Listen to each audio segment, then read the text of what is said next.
تو وہ جالوت بادشاہ آیا ہے، بڑا اکڑا ہوا، فوج اس کی بڑی زبردست، بڑی منظم فوج۔ اب زیادہ تر لوگ ڈرے ہوئے ہیں، کچھ آگے جو ہے وہ ڈٹے ہوئے ہیں۔ تو حضرت داؤد کی بکریاں انہیں یہاں تک لے آئیں۔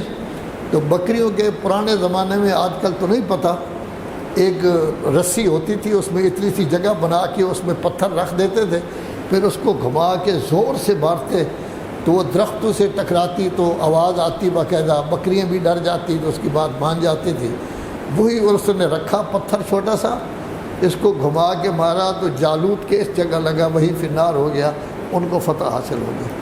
تو دیکھا آپ نے کہ اکثریت نے جنگ سے منہ نہیں موڑا، جنگ سے نہیں بھاگے، جنگ کرنے کے لیے تیار، لیکن اپنے بادشاہ کی بات جو گویا کہ اپنے کہہ رہا تھا ان کو، اور وہ بھی حکم دے رہا تھا اللہ تبارک و تعالیٰ کی طرف سے کہ آپ نے یہاں پانی نہیں پینا، لیکن وہاں گئے، انہوں نے سیر ہو کر پانی پیا۔ تو جنگ سے منہ نہیں موڑا، پانی جو ہے وہ پی لیا ہے۔ اصل بات کیا ہے؟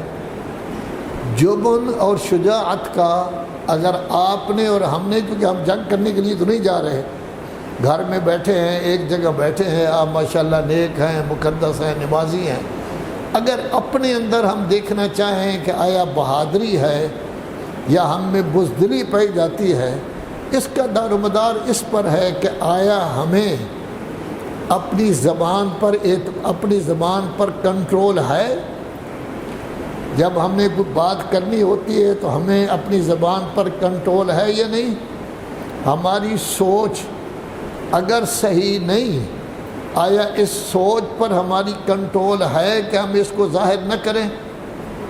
اگر ایک کام غلط ہے، ہمارا کنٹرول ہے اس بات پر کہ ہم وہاں ہاتھ نہ اٹھائیں؟ اگر ہم کنٹرول کر لیتے ہیں تو سمجھیں ہم بڑے بہادر ہیں، کم از کم اپنے اوپر ہمیں کنٹرول ہے۔ اور اگر کنٹرول نہیں ہے، فرض کرے ایک عورت کھڑی ہوئی ہے، ایک مرد کھڑا ہوا ہے، اب کئی احتمال ہو سکتے ہیں، ہو سکتا ہے بہن بھائی ہو سکتا ہے ماں بیٹا ہو سکتا ہے خالہ ہو، اس کی پھوپھی ہو، نانی ہو، دادی ہو سکتا ہے بیوی ہو اس کی، لیکن ہم کہتے ہیں بڑا گڑبڑ ہے یہ، اور دیکھو جی بڑا گڑبڑ۔ اس کا مطلب کیا ہوا کہ ہمیں اپنی زبان پر، سوچ پر کنٹرول نہیں، اپنی سوچ پر جو ہے وہ کنٹرول نہیں۔ بات چیت ہو رہی ہے کہ جی فلاں جگہ ہو رہا ہے، فلاں جگہ ہو رہا ہے، حکومت والے ساری چور ہیں۔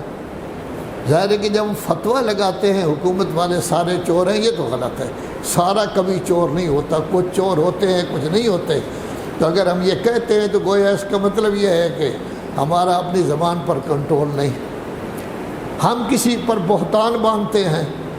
یہ قرآن مجید 26ویں پارہ میں پورا ایک رکوع موجود ہے سورہ حجرات میں، تو گویا ہمیں اپنی زبان پر کنٹرول نہیں۔ ہم اگر کسی کا نام بگاڑتے ہیں، حضرت فتح محمد نام ہے، ہم کہتے ہیں فتو، غلام محمد نام ہے، ہم کہتے ہیں گامہ۔ میں نہیں کہہ رہا، قرآن کہتا ہے بئس الاسم الفسوق بعد الایمان، مومن بننے کے بعد فاسق ہو گئے ہو، اس کا نام بگاڑ رہے ہو۔